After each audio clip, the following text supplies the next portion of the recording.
I'm Vicky and welcome to my channel, and today we're going to be discussing 10 books that will self-destruct in 1 year.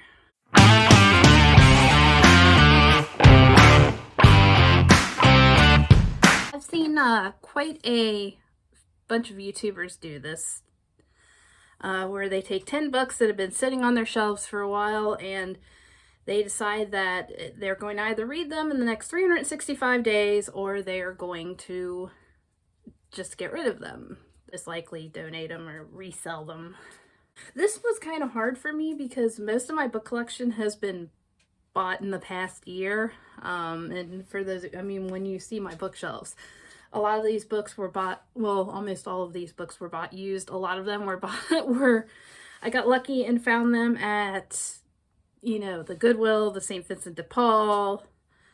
There's also a bookstore in Dayton, Ohio. I believe it's called the Book Warehouse, maybe. Every book there is $1. Now that's a steal right there. So I got a lot of books there when I went. So these are the 10 books that if I don't read in a year, I'm just going to get rid of them. The first book we're going to be reading is Queen Bees and Wannabes by Rosalind Wiseman.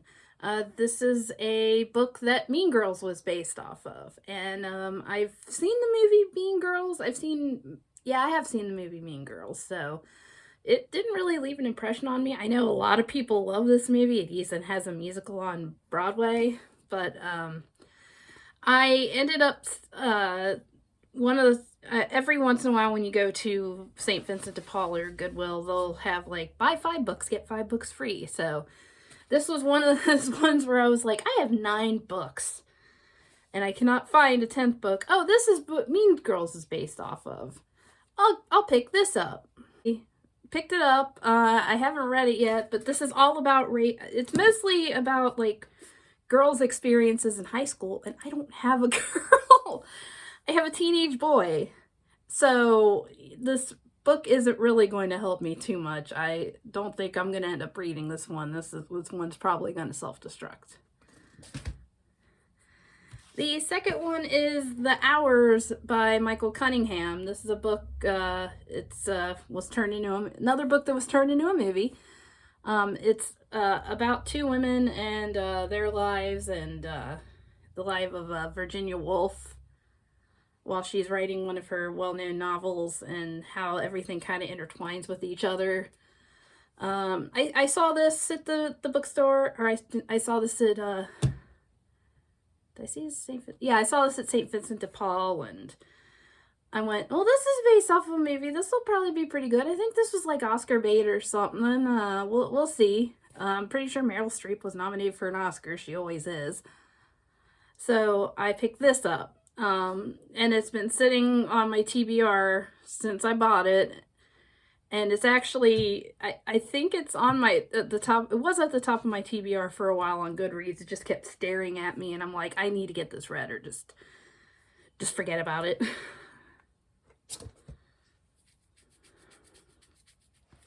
The next book is a book that I purchased from Half Price Books, and it is Goddess of Yesterday, A Tale of Troy by Carolyn B. Cooney. It's basically, it's a retelling of Helen of Troy. So I was kind of like, ooh, Greek legend retelling. So I was really excited to pick this up, and then it just kind of sat there. And this was one of the first books I bought when I started my collection. It's a YA book, and it's a Greek retelling, and that's all I can really tell you about it. But I think I will definitely give this a read here soon. I should have read this during Greek Godathon back in March, because this is kind of, I don't know if this fit with any prompts or not, but it was fitting. So that's Goddess of Yesterday. All right, next one is a book that I've actually had for years, which is Dracula by Bram Stoker. We bought this at a yard sale. I know it says sale $7.99, but I think we paid 50 cents for it. This is what me and my husband were before we had a kid. We were foster parents, and we were looking at books, and we're like, hey, maybe if we get an older kid, they'll really dig this. But then I've heard this is a really difficult read, so I don't know what we were thinking when we bought it. It may have just been, hey, this is a classic and we should probably own it. So, I mean, Dracula is a story that's been told over and over again. I've heard this is a really difficult read because it's journal entries and maybe newspaper clips and things like that. So, but I'm going to probably give this a shot around Halloween. So, that's Bram Stoker's Dracula. All right, the next two, while they are technically 3 books each, I am going to count these as 1 book apiece. But when I go to read them, they're going to be 3 books. This is the Sweep Saga, I guess. This is literally like when I was starting my collection and I would go to half price books, I would buy it. This is like, I liked the covers. These are definitely a cover buy. They both have 3 books. They're by Kate Tiernan.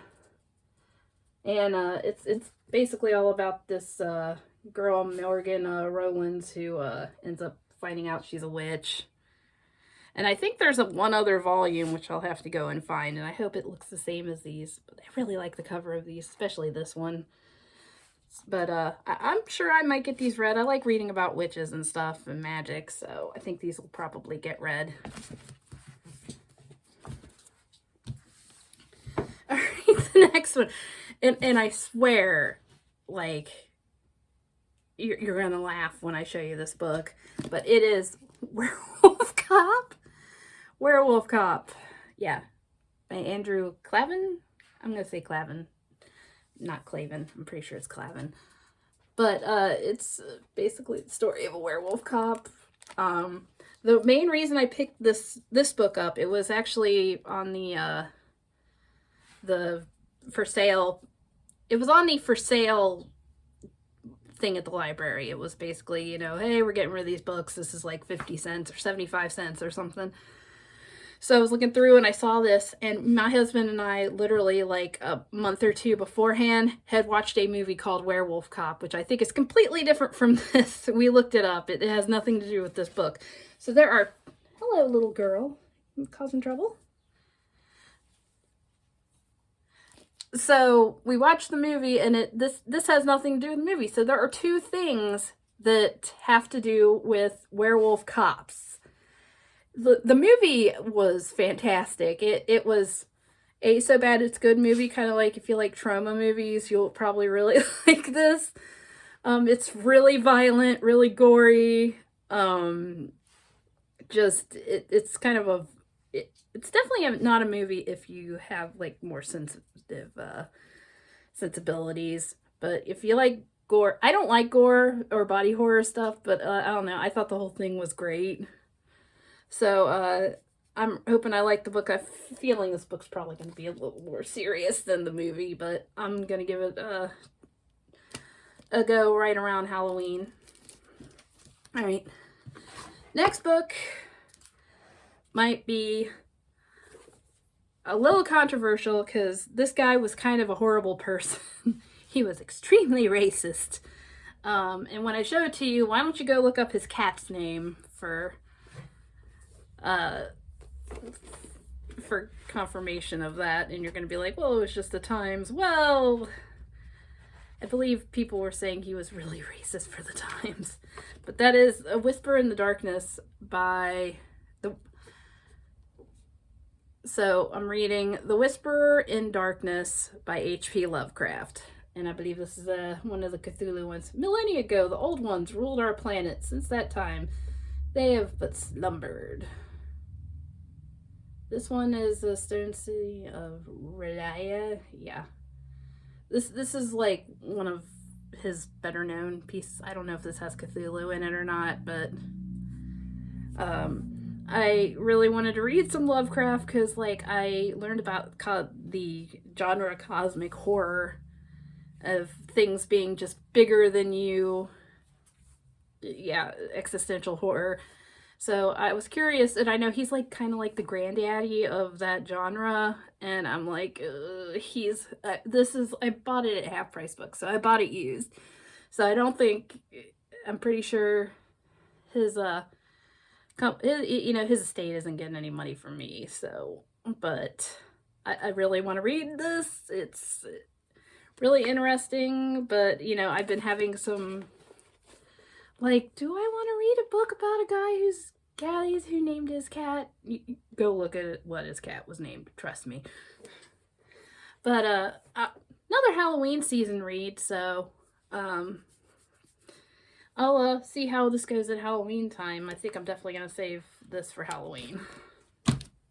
The last one is a book that, remember when I said with the Queen Bees and Wannabes, oh, I had 9 books, and if I got one more book, I could have 5 free books, buy 5, get 5 free at St. Vincent de Paul. And this is one that I definitely went, okay, the Princess of Ireland, sure, why not? This is by Edward Rutherford, and this is kind of it's kind of like a historical fiction. It covers a lot of Ireland's history from the early days to St. Patrick to the writing of the Book of Kells. So, and this is a chunky monkey too. This is like 776 pages, I think. Yep. It's a biggin. So this one might not get read because I get really, really intimidated by chunky books. The Sweet books by Catherine Tiernan kind of intimidate me, but then I go, oh, well, there's 3 books in there, you know? Maybe I can look at it this way of being like a bunch of mini books inside of one ginormous book, and it'll help me read it. But, yeah, so this is The Princess of Ireland. And that's it for books that will self-destruct. Let me know if you have any books that you were really looking to get off your TBR in the comments down below. And if you like this video, don't forget to like and subscribe. You can also follow me on Twitter and Instagram. It's Vicky and stuff on Instagram and Twitter. And thanks for watching.